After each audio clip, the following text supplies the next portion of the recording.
L'asthme est une maladie chronique qui touche les enfants et les adultes. Cette maladie altère considérablement la qualité de vie. Les personnes victimes de l'asthme ont souvent des insomnies et des problèmes respiratoires. L'asthme, chez moi, sans vous mentir, c'est souvent les soirs que ça m'arrive.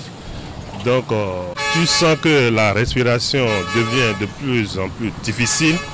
Et il est difficile de respirer et tu es obligé de rester en éveil.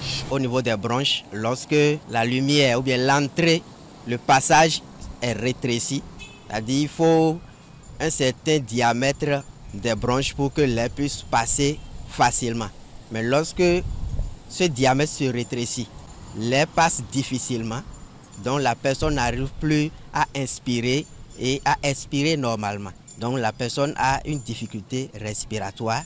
Et on dit que c'est l'asthme qui se manifeste. L'asthme, ça peut se déclencher à partir de quelques allergies. Si la personne, il y en a qui ne supportent pas la chaleur ou bien la fraîcheur ou bien certaines odeurs ou bien certains médicaments. Quand la personne se trouve en présence de ces produits ou bien de ces conditions, ça se déclenche.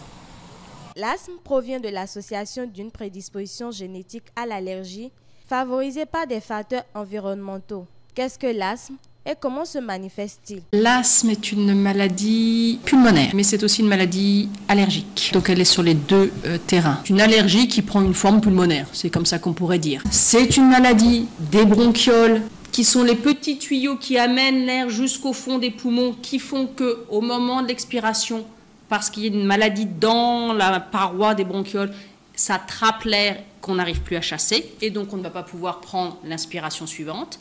C'est surtout génétique, mais c'est surtout aussi, entre guillemets, toxique, les polluants par exemple. C'est un mécanisme allergique, donc les gens retrouvent parfois, font des crises d'asthme quand ils ont des chats à la maison.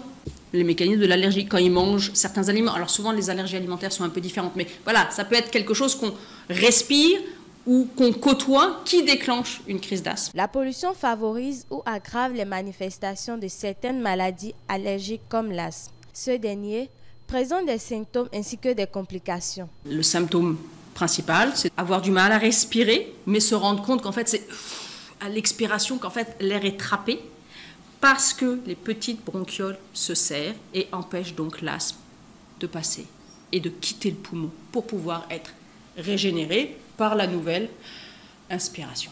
Avoir l'impression de suffoquer ou d'avoir du mal à respirer, ce qu'on appelle chez nous la dyspnée. On va être aussi polypnéique, puisqu'on va vouloir respirer plus, mais avec des petits mouvements qui ne vont pas être efficaces. Chez les gens asthmatiques, on leur dit de faire attention à la pollution.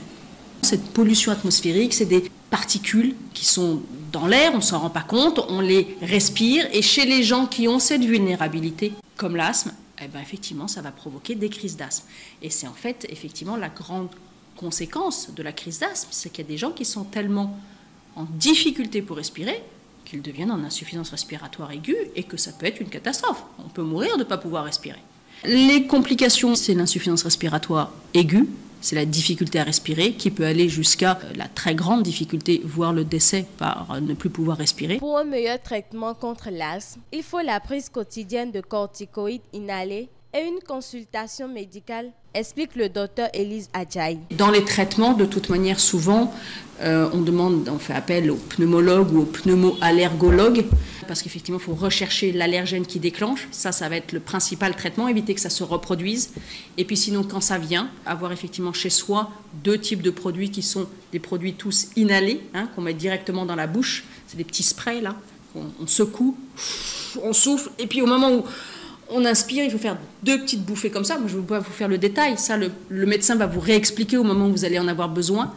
Et c'est effectivement des corticoïdes et un autre produit qui s'appelle souvent de la ventoline qu'on met pour permettre aux bronchioles de s'ouvrir absolument. Il faut une consultation médicale, il faut une aide à l'observance et à comprendre comment on prend bien les traitements. Vous imaginez bien que les enfants n'arrivent pas du tout à faire le traitement correctement. Il faut une espèce de coordination entre je secoue mon tube, j'expire, au moment où je vais inspirer, je donne deux impulsions.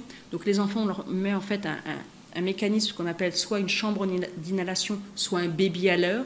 Et donc c'est le papa ou la maman qui met les 2 bouffées dans une partie du baby alert, puis il y a une espèce de tube dans lequel l'enfant va pour le coup la respirer normalement, sans se préoccuper de savoir s'il expire, inspire, etc.